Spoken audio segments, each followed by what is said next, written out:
So I bought this miter saw, I don't know, 2 years ago, and it came with I believe it's a 26 tooth blade.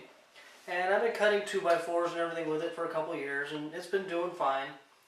But the last project I made, which was the little side table, the outdoor side table, actually you can watch that right here. I had a lot of chip out when I was cutting out the 2x4s for the legs and all the leg assembly. I mean, a lot of chip out. And I've been meaning to change this thing forever. So for Valentine's Day, my wife actually got me a Lowe's gift card. So I checked on Keek, which if you don't follow me on Keek, there's a link down in the description.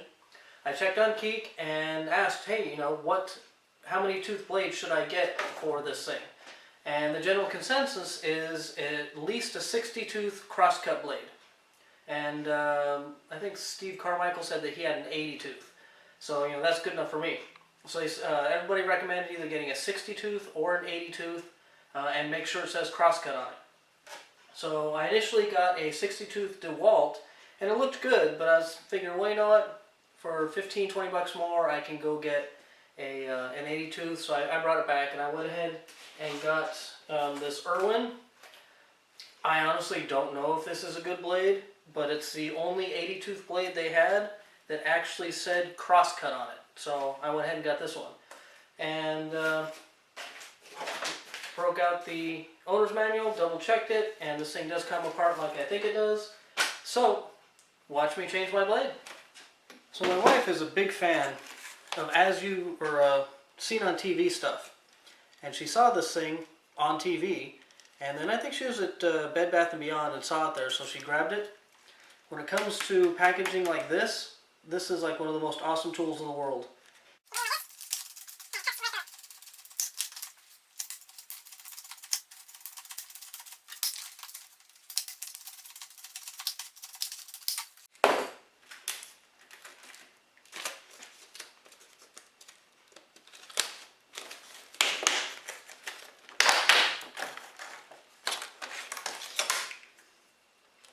Oh, feels pretty heavy.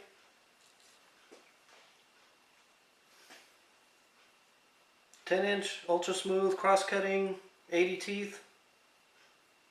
Hardwood, softwoods, plywood, melamine, veneered plywood, delicate molding."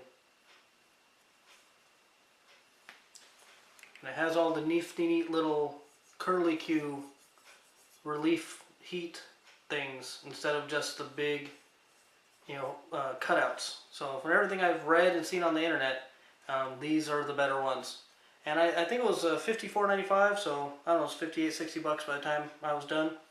I figured I could spend 40 on the 60 tooth, or I could spend 54 on the 80 tooth, and it'll probably sit on here for 2 years again like the other one.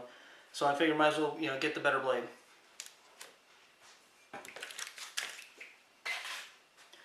So on this one, we start out by loosening this Phillips head screw right here, which is in here pretty good. There we go. So I get for twisting my left hand. So I loosen that.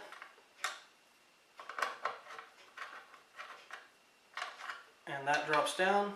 And this is the nut that we're going to use to take off the blade here. Now, in the top of this thing, swing this around, right here is a tool, and that is a 10mm wrench, which is the size of this nut on the side. And right here is a little locking mechanism. So you turn this until this goes in, and that locks the blade. So what I'm going to do is I'm going to hold this, I'm going to get the wrench and turn the other side. And apparently I'm going to hold this thing up at the same time. So this should be interesting. Oh, and this thing, because the blade spins clockwise, that kind of self-tightens it. So instead of lefty loosey, righty tighty, it's going to be opposite. It's going to be lefty tighty, righty loosey. Like I said, they thread it backwards so that when it spins, it's actually making it a little bit tighter. So let's give this a try.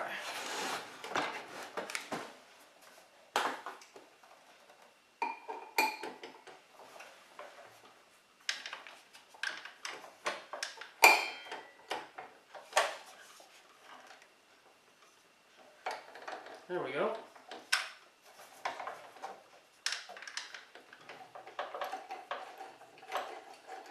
So I am turning this clockwise.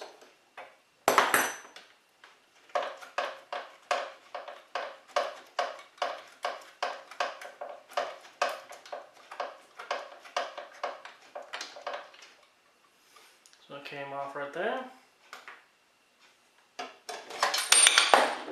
Oh.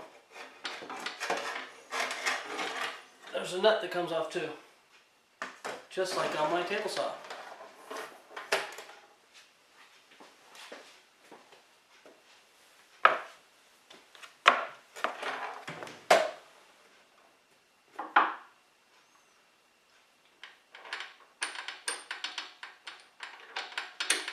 Okay, and it slips over the, I don't know if it'll stay in focus, but this is the same shape as this.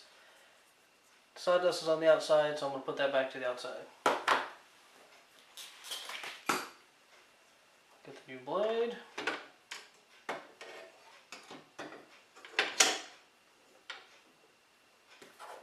Slide this over so it matches up again.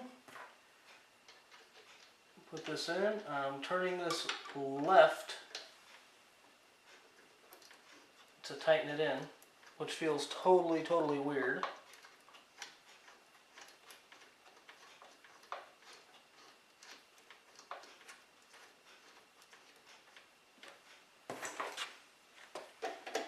There we go. Hold this, push the little button in, turn it left. There we go. It's snug, it's tight, but it's not super tight. So everything I've read, they say don't make it super tight. Okay, this has a little flange on it, so I have a feeling I have to pull this out a little more. There we go.